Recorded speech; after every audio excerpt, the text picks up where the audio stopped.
the important stuff. About a year ago, and this is when it, all came together, because obviously we've dated 6.5 years now, I think, and you get to that point after 2 years when everyone's like, oh, when are you gonna pop the question? And it was about a year ago when I think we're in my apartment, or our apartment, and I found myself just staring at Angie, and she had no idea I was looking at her. And I think a lot of the people in here in love know what I'm talking about. You just find yourself staring at the person. I don't think she might have been cooking, she might have been working, but I'm just staring at her. And once again, she has no idea I'm looking, but I'm like, wow, the question came in my head, what would I do without this girl? And I couldn't answer it. And I'm like, my life is this girl. I can't be without this girl. And that's really when it sunk in, like, wow, it's time.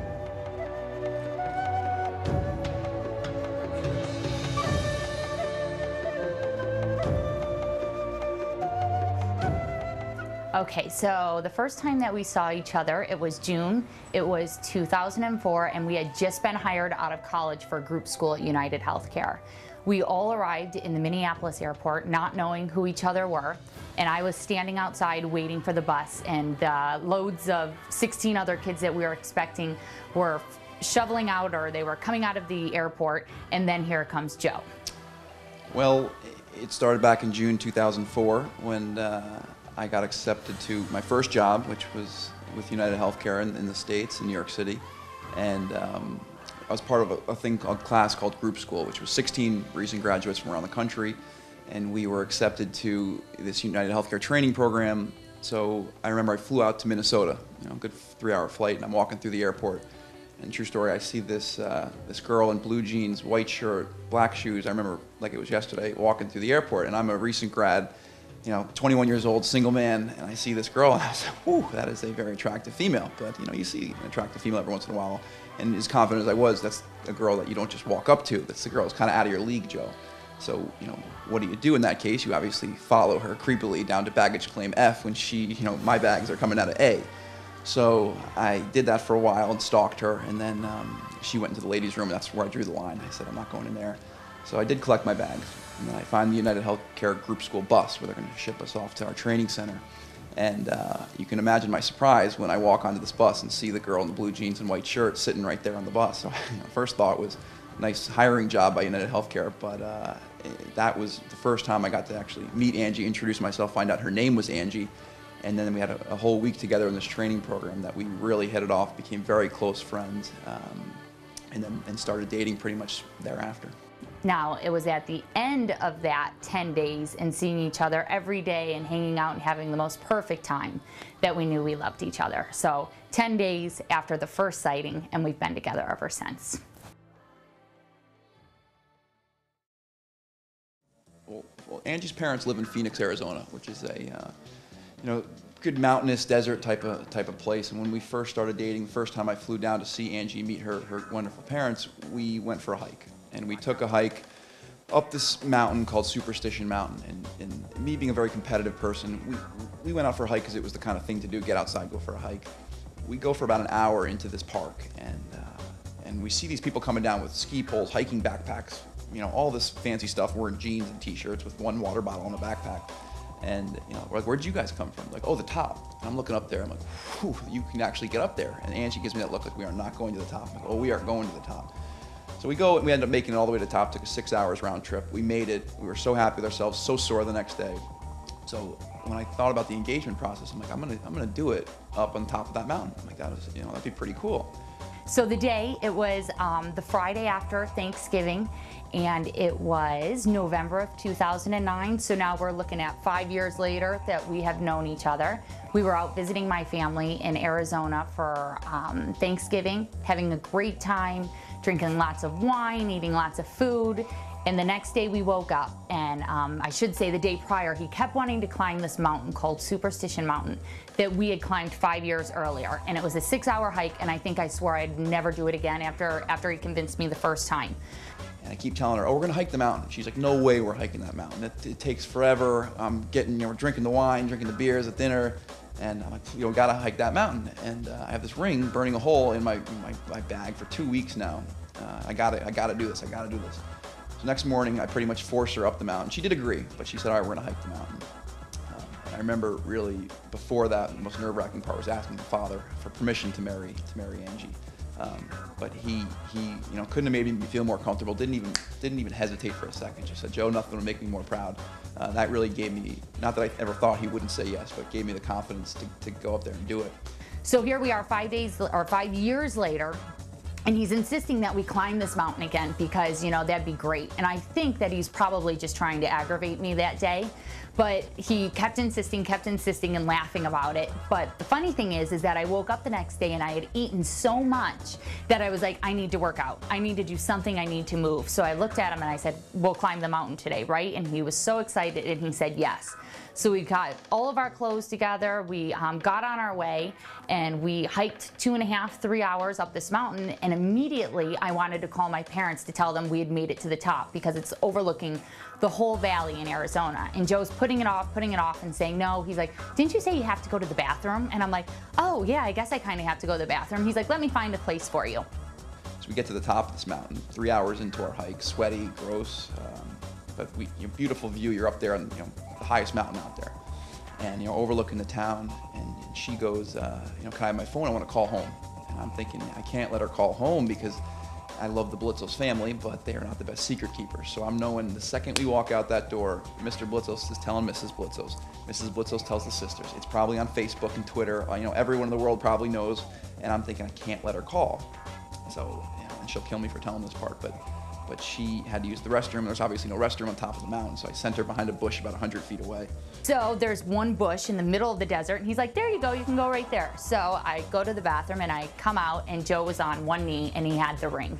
And I dig in my bag, and 4 pairs of socks, pull out the ring, and she comes back, give me my phone. You gotta come over and get it. I'm not giving it to you. And so she comes over and says, can I have my phone? And that's when I turn around and asked her if she'd marry me. I don't even remember exactly the words I said. I don't even know if I had the box open. It happened so fast. I was so nervous, so happy. And then I opened the box up, and she I think she said yes even before I even had the words come out of my mouth. And we just hugged, and she was so happy. She was crying. There's other hikers around, and hopefully I'm getting nervous. I see this girl crying, and I'm holding her. But it was a great moment. And the best story is for the rest of our lives, I will have just gone to the bathroom, and here is my fiance, asking me to marry him. So it was perfect. It was a great day. It couldn't have been better. We hiked all the way down after he had insisted I give the ring back so I didn't lose it on the way down. And then I didn't complain once on the way down, so it was perfect. I got a ring, so I didn't have to complain. And that's it. So that's how we got engaged. It was the perfect weekend altogether. And the best part about it was we got to go celebrate with her mother, her grandmother, her sisters, and there's something about girls and diamonds, and it was just a very happy, great time. Great, up till today, probably one of the best moments of my life. As far as a father goes, this is a happy and a sad day for me. I mean, I'm losing my daughter to another man, but I'm gaining such a great son. And I'm very, very proud of him. I wouldn't have it any other way. He's the nicest young man I've ever met out of all of my daughters, and that's a big statement.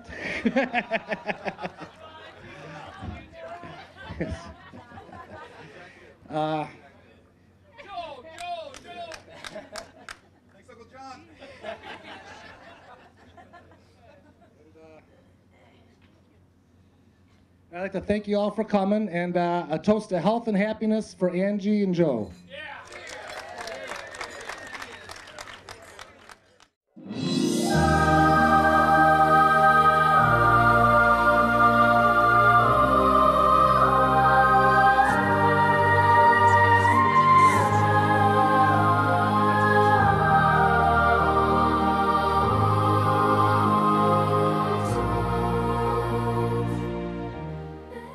Again, I take this opportunity to welcome you to our church in Kilrush, to the county of Clare, and most importantly to the island of Ireland. The weather isn't normally like this, so you're very, very lucky.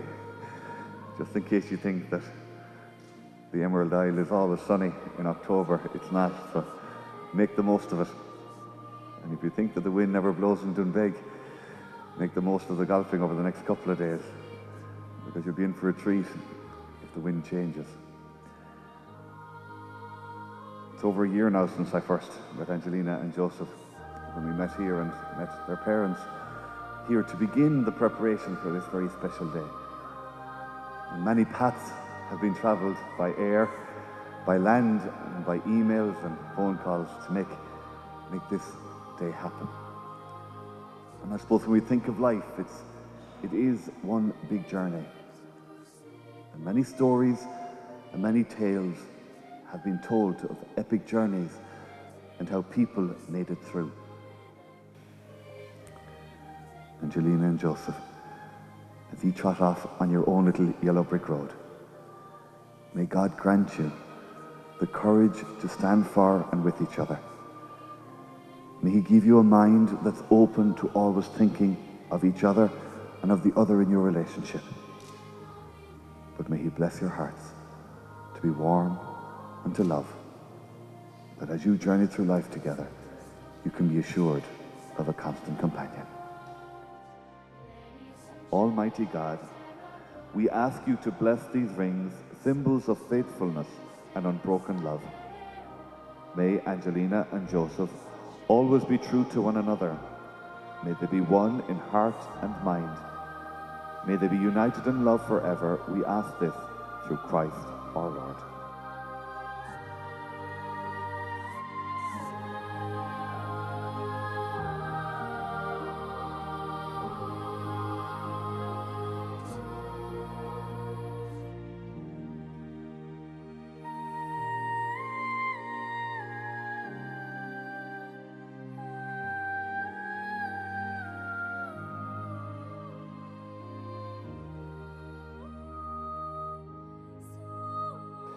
All love is sealed with a kiss, so invite the bride and groom to kiss.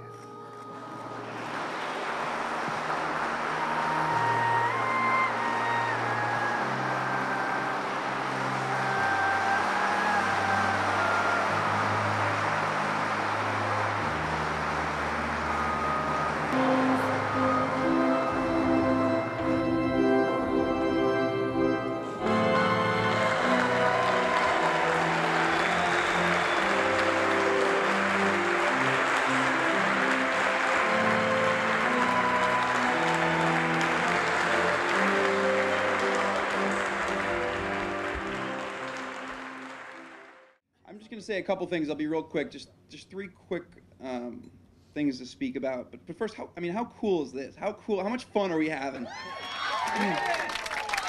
This is honestly the happiest I've been in a long time. And the first thing I want to talk about is the guests. And I know, there's 113 of us here who joined us from all over the place, all over the country. And when we planned this wedding, there's a lot, you can't do this in a weekend. It's very tough. So a lot of people took days off work. A lot of people, everyone pretty much traveled outside their own country into a different time zone. And that's a lot to ask for a lot of people. So it means the world to us. And I keep telling, I tell you when I see you, listen, thank you so much for coming. I know people say, oh, that's what everyone says. But really, thank you so much for coming. Because without you guys, there would be no celebration here. There would be no party for me and Angie. It would just be us two hanging out in Ireland, drinking a couple Guinnesses at Comerford's and headed home. So really, we respect those days off work, especially in today's economy when days off work are hard to come by. And I know pretty much everyone in this room had to sacrifice that for us. So our goal was really to create an experience. And because people remember that, and we want something that people will remember forever. And I really hope we accomplish that this weekend. So I want to thank you all for coming.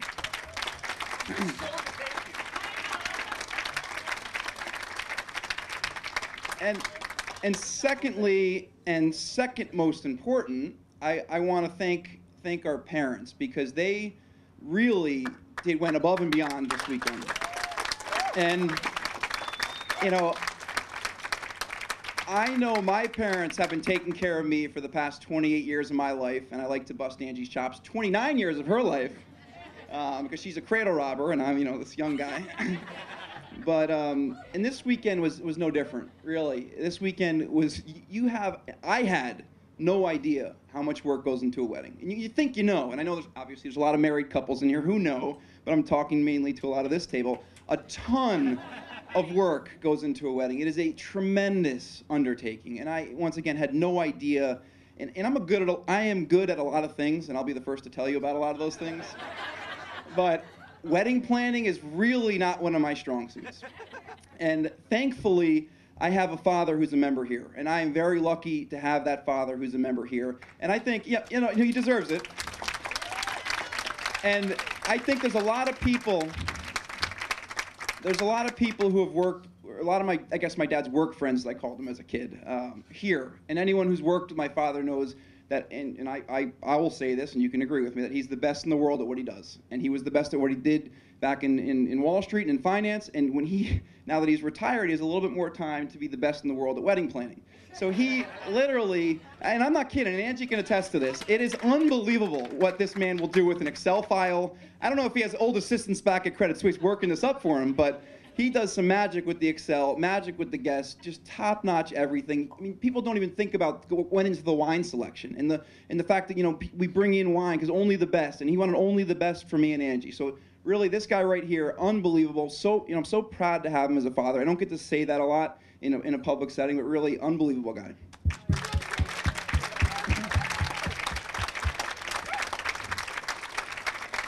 Yeah. And I can't leave my mom out of this because you've all gotten her emails. She's unbelievable. You know, I can't remember the exact.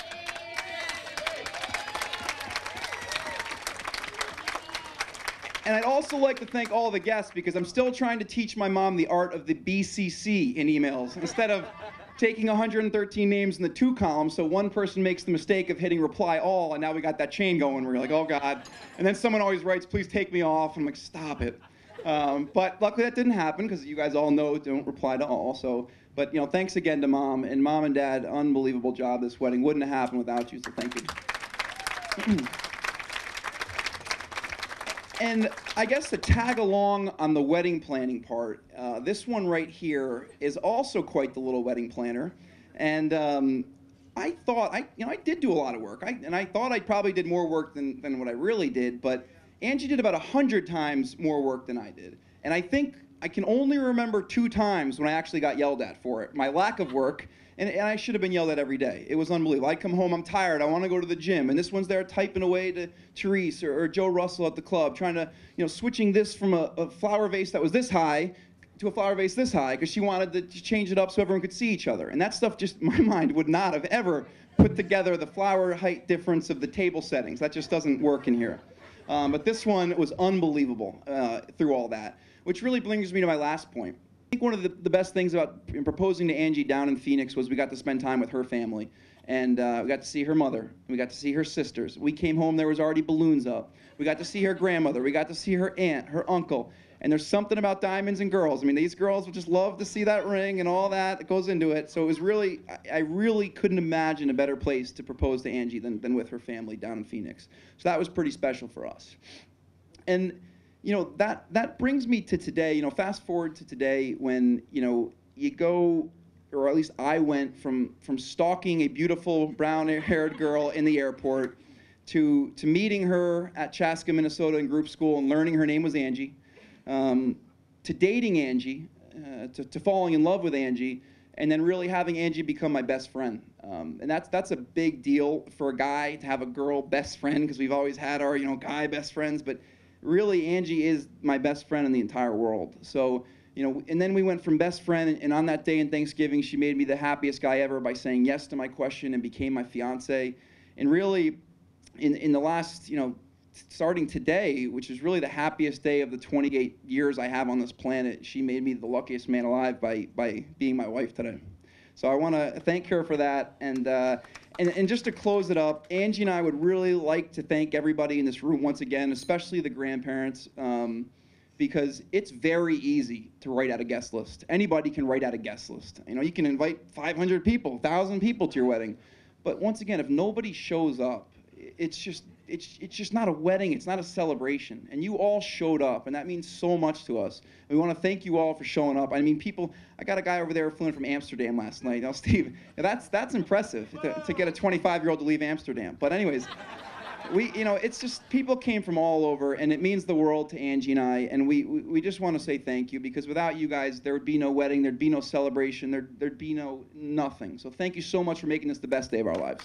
Thank you, thank you, thank you. And I'll be real quick and just say, I love you all. I love you, Mom and Dad Donovan now. I love you, Mom and Dad, and everybody here with us. And I think Joe said it all, and I love you more than anything in the world. So thank you, enjoy, have a great time tonight, and yes, let's get the party started, all right? Let's have fun. So thank you, everybody. I'll tell you, no. Now, all of this changed in 2004. Okay, he comes back from this group school thing, and in passing, he just mentioned some girl he met. He's, oh, she's really cool, she's really beautiful, whatever. Doesn't say anything specific, but just, oh, this girl, Angie. I don't know what it was. There was something in his voice that I said, there's something special about this girl. What sealed it for me was one night when we were actually at Harold's house. A bunch of us were hanging out, having a few drinks. Joe was parked over in the corner watching the latest episode of The OC. Well, all of a sudden, he jumps over the couch in an absolute panic, screaming at Harold, trying to figure out, what is your landline number? What is your landline number? I need the number right now. Angie's gonna call in any 15 minutes, and I only have 2 bars of service. I don't know what to do. Right there, I said, if this girl can get him that worked up, she's the one. And I had to meet her. So from there, Angie, there's so much I can say. But all I want to tell you is it has been my absolute pleasure getting to know you. You're truly one of the most wonderful, caring, and loving people I have ever met. Anyone who spends 5 seconds talking to you can attest to that. You have managed to fit in and assimilate with our group of friends, which let me tell you is not easy. There's 9 of us that have known each other since middle school. This girl jumps right in and is an instant success, and everyone loves her. I'm a better person for knowing you, and Joe's a better man for marrying you. Now, guys, Tom said last night that, and it's very true, that anytime someone asked Joe if he would marry Angie, he would mention that he would be lucky if she would let him marry him. And I'm going to tell you, you guys are both so lucky to have met each other. It is truly a special thing to see you two. Now, Joe, well, almost time. We got one more bit here. Joe, here we are, dude. Here we are, man. It's been a long time coming. You've been my best friend forever. And I have to honestly say that I could not have dreamed a more perfect weekend, wedding, or woman for you. You two are the absolute epitome of what it is to be in a loving marriage. Your commitment to each other is truly an inspiration, and I am truly honored to be standing here before you. I love you both and wish you guys all the best of luck. God bless.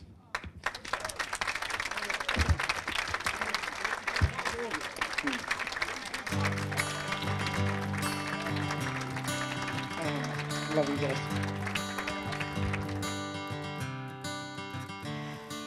Joe and I mean the world to each other. It's been 6 years, and I love him more today than I did the day I met him, and always will. So, mean the world to each other. Can't wait to marry him today, and I love him a lot. a lot. So, it's perfect. Everything's perfect about him. And that's it. Okay, and I'm gathered and ready to go. So here we go. So sandy, my shoes right now.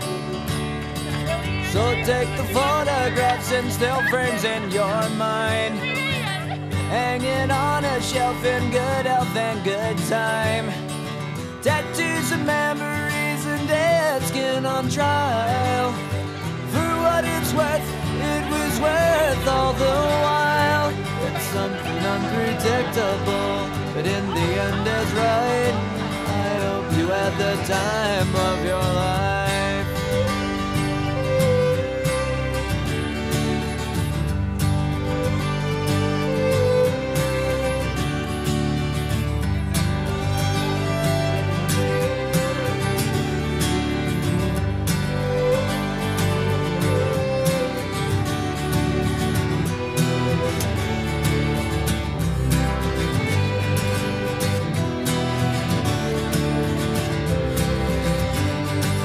It's something unpredictable, but in the end it's right. I hope you had the time of your life.